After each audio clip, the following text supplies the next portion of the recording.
Hi, my name is Lisa Blair, and I'm one of the instructional designers at Grantham University. I'm making this blog today to talk a little bit about the lesson plans, which will be your deliverables for the last part of the project period. Now for us, the lesson plans are really important because this is what we give to the deans for dean review. We call it the CDT, or the Course Development Template. For you, it's a way to put all of the information about your course into a compact place, and then when we are ready to build the Blackboard shell, this is what we use to put your content into the Blackboard shell. So I've pulled up on the screen the deliverable, and this just happens to be the sample for week 1. And what you'll notice is that in Blackboard, the deliverables are all separate. So there's deliverable number 5A is the lesson plan for week 1, 5B is for week 2, and so on. Now, these lesson plan deliverables are all pretty much the same. The only difference is going to be in week 1, you want to put the information about the textbook, and then in week 8, you're going to put information from the revised Carnegie table and from your IRA map, because those are important things that the deans will need to have in order for them to conduct their programmatic assessment. So when we look at the actual deliverable, it's just a table in a Word document. So you can enter your information right into the table. So your course name, the date can just be the month and the year, whether it's August 2016 or January of 2017, whatever the month and year. The subject matter expert is you. The instructional designer would be one of us from Grantham.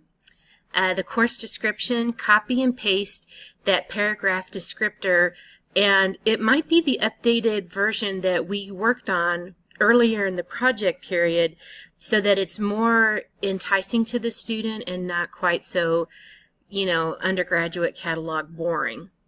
Then the course objectives. Again, we might have revised these. A lot of times we're trying to bulk up our course objectives to meet the level of Bloom's taxonomy. So include those new course objectives, not the old ones. And of course the textbook information.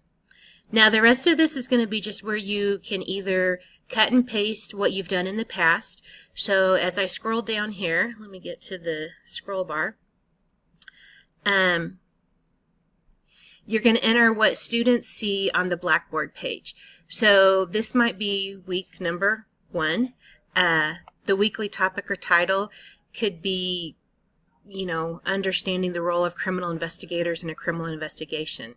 The getting started narrative is the little paragraph that we put in Blackboard to, again, entice the learner to jump into the course material for the week. So don't just put the boring, typical kind of stuff. Include something that really piques their interest and gets them going. This might even be where you would consider having your blog where you have the audio or the webcam recording of you saying, "Hi, my name is so-and-so, and I'm the guest lecturer for this class, and here's what we're going to learn, and here's what I want you to look for." This would be a good place to put that kind of recording. You are going to include weekly objectives. These might come straight from the textbook. Usually the publishers have included weekly objectives, or course objectives that relate to each chapter in the textbook, so we can use those as our weekly objectives. The weekly to-dos would be the list of the reading assignments, the discussion posts, and the assignments that you want students to complete for that week. So that simply is an enumerated list. Copy and paste your discussion questions, copy and paste your assignments. Let us know if you're going to be using PowerPoint slides and have you forwarded those PowerPoint slides to us. If you have not, this would be the time to include those in the Google Share Drive or submit them through Blackboard. You could also do a voiceover for your PowerPoints. Let us know if you're going to do the voiceovers and send us that audio recording. Or you can tell us that you're using PowerPoints but no voiceover, or you can tell us that you're not even going to use the PowerPoints. Now you're going to include the script for your audio presentations and your video presentations. So as I scroll through here, you'll see that there is a space for you to include your script, and this should be very consistent with what your recordings actually end up being. So We can do closed captioning when we put video into YouTube and program it to do closed captioning. But again, writing the script is really for your benefit, to help you know what you're going to say during your video or audio recording. If you would like to use any vocabulary or submit a study guide for the students, this would be the place to do that. If you want to include some kind of a non-graded quiz or self-check for the students, this would be the place to do that.